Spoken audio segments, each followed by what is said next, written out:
RTS Info, Virginie Langerock. L'État de Genève prévoit un budget déficitaire de plus de 460 millions de francs pour 2022, un déficit divisé par 2 par rapport à cette année. Le budget 2021 affichait un déficit de plus de 800 millions en raison de la crise et de 3 grosses réformes. Et puis l'ancien conseiller national socialiste Andreas Herzog est décédé ce dimanche des suites du Covid. Il avait 74 ans. Selon ses proches, il a perdu la vie malgré une vaccination contre la maladie.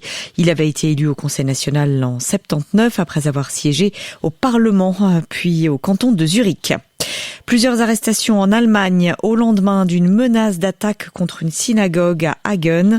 Ce lieu de culte a fait l'objet hier soir d'une surveillance très resserrée des forces de l'ordre. Après donc une menace d'attaque, la célébration de la principale fête religieuse juive avait dû être annulée à cause de cette menace dont le contenu n'a pas été détaillé à ce stade par les enquêteurs. Le chef du groupe djihadiste État islamique au Grand Sahara a été tué la nuit dernière. C'est un succès majeur, annonce la France. Il a été tué par une frappe des troupes françaises dans une zone comprise entre le Mali, le Niger et le Burkina Faso. On ne sait pas précisément où. Cet homme, Adnan Abou Walid al-Sahraoui de son nom complet, était considéré comme l'ennemi public numéro 1 dans cette zone. Il était à la manœuvre de la plupart des attaques dans la région. Son groupe a perpétré des attaques particulièrement meurtrières qui ont visé des civils et des militaires au Mali, au Niger et au Burkina Faso ces dernières années.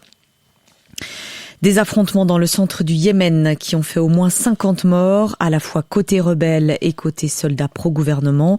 Ces dernières semaines, les rebelles Houthis, qui sont soutenus par l'Iran, ont progressé dans cette province. En février, ils ont intensifié leurs efforts pour s'emparer de Marib, le dernier bastion du gouvernement dans le nord. Le contrôle de cette région qui est riche en pétrole renforcerait leur position dans les pourparlers de paix, des pourparlers qui se poursuivent malgré tout.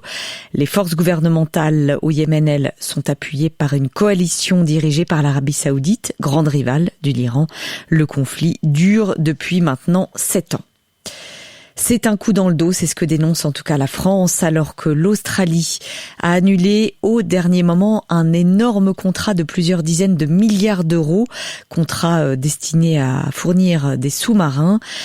L'Australie a préféré un partenariat stratégique avec les États-Unis et la Grande-Bretagne.